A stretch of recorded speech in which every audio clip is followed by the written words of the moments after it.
What is going on, my game design gurus, and welcome to the bonus episodes of the Level Design Lobby Essential Reading.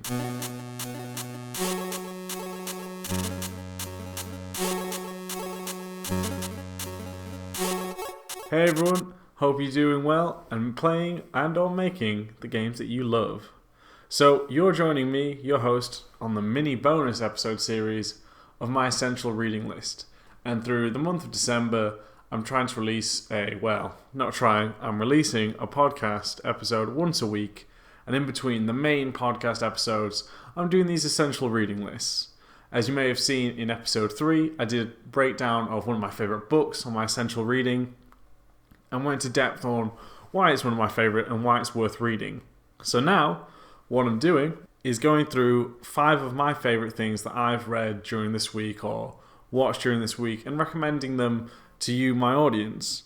So hopefully you'll enjoy this and let me know what you think of the series. Do you prefer in-depth design discussions of books like in episode 3, or do you prefer these weekly summaries? So let me know. Now, before we proceed with the episode, I just want to give a shout out to GamerBorn. GamerBorn, in case you don't know, is a sponsor of the Level Design Lobby, and they are making some amazing merchandise. And by the time this is coming out, it's going to be pretty close to Christmas. So if you haven't got any Christmas gifts yet, or you're looking for yourself to have some cool gaming merch, head over to GamerBorn.com.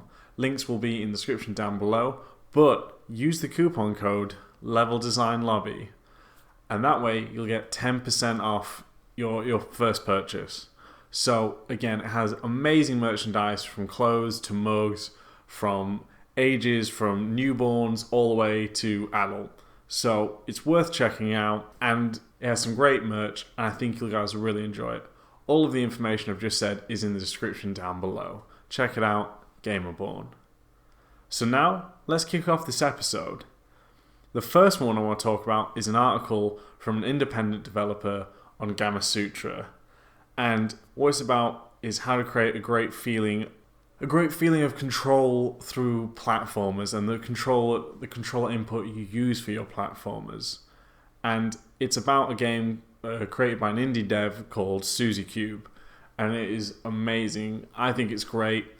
It's a shame, at the time when I read this, so I don't believe you could play Suzy Cube, but everything he's saying I agree with, and it's just great for someone to break this down in amazing detail. I think if you want to make a platform, or if you're just looking at ways to how to make your controls feel better, this is worth a read. Because to me, controller feeling is one of the things we don't always talk about, but it's something we complain about if it's not right. So go check that out. That's up on Gamasutra. A link to that will be in the description down below, as will all of these, just to be clear. So next, in my recommendation, numero dos. Yes, I can speak a few languages. It's okay to be impressed. Is composition in 3D environments. Now, this was released on 80 level. Again, I'll put the description down below. It is about how environment artists and level designers can use composition in their layouts to help highlight, an area worth exploring, showing them what's important in this area, guiding the player through the composition. So it's subtle techniques, which again, play on the player's subconscious, which is what you want to do as a level designer and a game developer, is not being bright lights go here, but make the player want to explore these areas, make the player want to go in this direction, and composition really helps with this. I do photography in my spare time, and that's one of the things that I'm learning the most. It's not just the camera angles and what that means, but the composition of the shot. So again, I think it is brilliant, and it is completely worth your time to look into. And just a quick side note, composition is a really interesting thing because, as I just said with photography, that's all great, and the same with films, that you do this, but don't forget we give control to the player with the camera. So they're never going to enter it. Well, not never, but there's always a chance they will never see that perfect shot that you've lined up. So don't forget that when you're reading this article. I think it mentions it, but it's always something to remember. Do highlight these things. do create great composition, because there's more than likely they'll focus on what you shoot, they'll come in the way that you think they will. But don't forget, the camera is in the player's hands.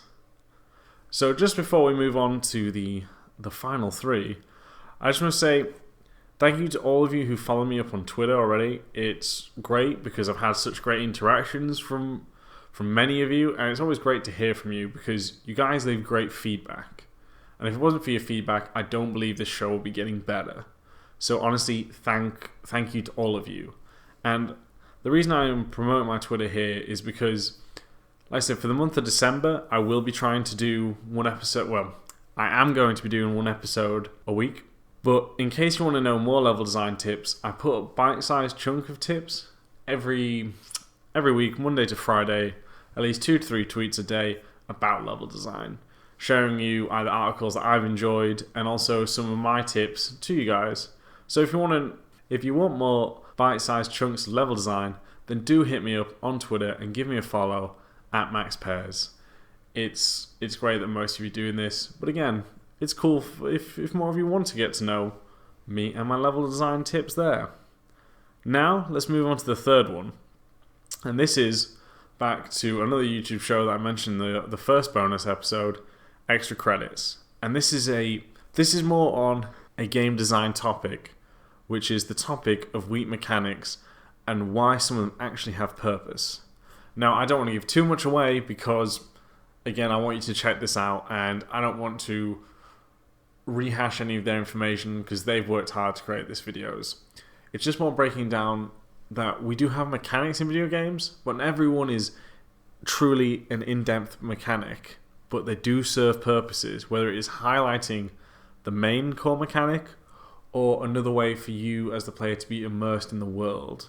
So not every mechanic needs to be 100 layers deep, but it does have to have a purpose.